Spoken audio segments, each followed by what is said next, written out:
세상을 연결하는 뉴스 브릿지입니다.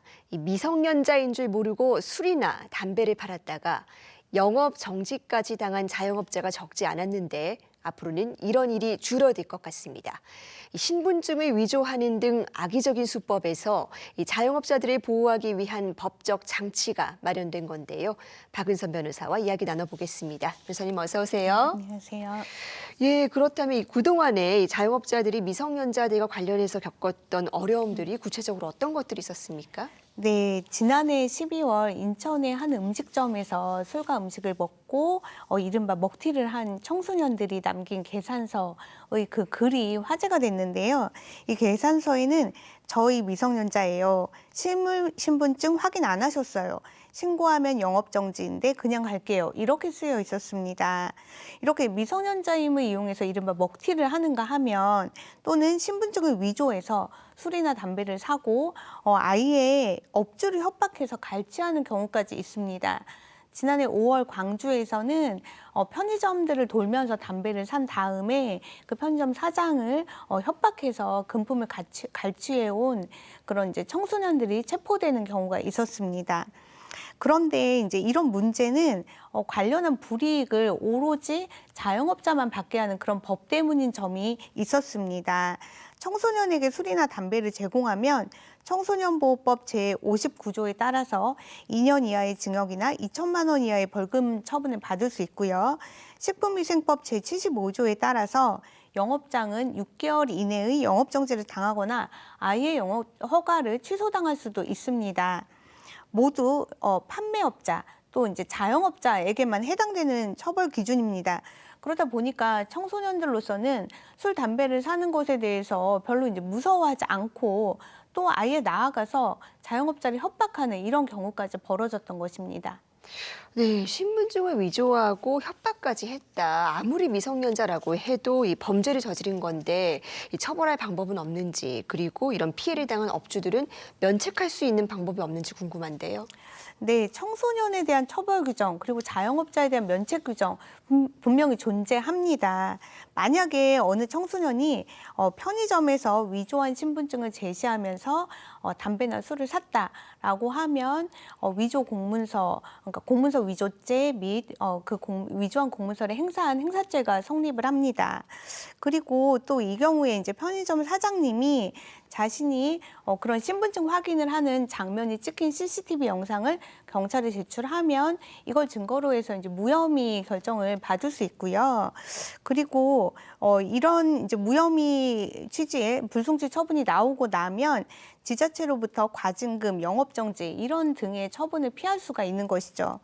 식품위생법 제75조를 보면 미성년자가 신분증을 위변조 또는 도용한 경우 폭행 또는 협박으로 신분증을 확인하지 못한 경우에는 행정처분 면제를 할 수 있도록 되어 있습니다.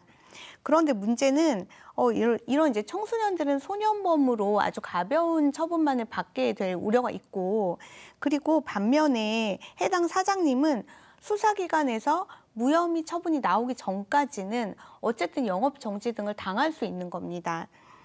나중에 무혐의가 나온다고 해도 이미 생계에 큰 타격을 받은 뒤가 되는 것이죠. 네, 무혐의가 확정되기 전까지는 생업을 중단해야 될 수도 있다니 정말 피해가 컸을 것 같은데 이번에 좀 관련 법령이 달라졌다고요? 네, 크게 도움이 될 것 같습니다. 앞으로는 수사기관이나 법원의 판단이 있기 전이라도 말씀드린 신분증 확인을 하는 장면이 찍힌 CCTV 영상, 이런 이제 확실한 증거가 지자체에 제출이 된다면 자영업자는 과징금 등을 면제받을 수 있게 됩니다. 네, 그렇군요. 그리고 이 개정된 제도가 그렇다면 이 편의점이나 음식점 같은 이 자영업자의 경우에만 적용이 됩니까? 대부분의 자영업자의 청소년 신분 확인과 관련한 시행령이나 시행규칙이 개선되었습니다. 구체적으로 살피면 개정된 식품위생법 시행령, 청소년보호법 시행령, 담배사업법 시행규칙, 음악산업법 시행규칙, 이 규정들은 오늘부터 시행이 되고요. 게임산업법 시행규칙은 이미 지난 22일부터 시행 중입니다. 그리고 식품위생법 시행규칙은 4월부터 시행됩니다. 네, 오늘부터 시행되는 시행령도 있네요. 자, 자영업 자영업자들이 보다 안심하고 영업을 할 수 있을 것 같고 이 청소년들의 음주나 흡연 문제도 조금은 좀 해결할 수 있지 않을까 싶은데 그래도 이런 법망을 피해가는 청소년들이 있지 않을까요? 네, 저는 이 자영업자를 보호하기 위한 이제 정책으로 오히려 이제 대리구매 방식으로 법망을 피해가는 그런 청소년들이 늘지 않을까 이 점이 조금 우려되는데요.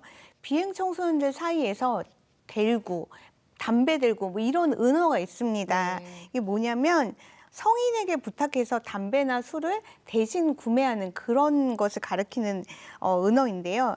심지어 담배나 술 이 대리구매를 조건으로 성관계를 맺는 경우도 있습니다. 성관계를 대가로 한 술, 담배 등을 대리구매를 해주는 성인은 미성년자 의제 강간, 청소년 성보호법상 성매수, 청소년 보호법 위반 이런 이제 죄책을 지게 됩니다. 그리고 아무 조건 없이 담배나 술을 대리구매해줘도 청소년 보호법 위반죄가 성립하는데요. 왜냐하면 청소년 보호법에서 주류, 담배, 마약류, 환각물질 이런 것들을 청소년 유해 약물로 규정하고 있기 때문입니다. 그래서 편의점 앞에서 청소년의 부탁을 받았을 때 나도 중고등학교 때 이런 이제 술, 담배 좀 했었지라고 하면서 쉽게 그 부탁을 들어주는 그런 어른들이 없도록 조심해야 될 것 같습니다. 네, 조건 없이 해줘도 법 위반입니다. 기억을 꼭 해야겠습니다. 그런데 이 청소년들 스스로 경각심을 갖도록 하는 부분도 중요하지 않겠습니까? 네, 맞습니다. 현재 우리 법에는 술, 담배 등을 구입하는 청소년을 대상으로 한 처벌, 교화 규정은 없습니다. 다른 나라의 사례들을 그래서 참고를 해서 우리나라도 좀 청소년들에 대한 제재 조치를 마련하자 이런 목소리가 나오는데요.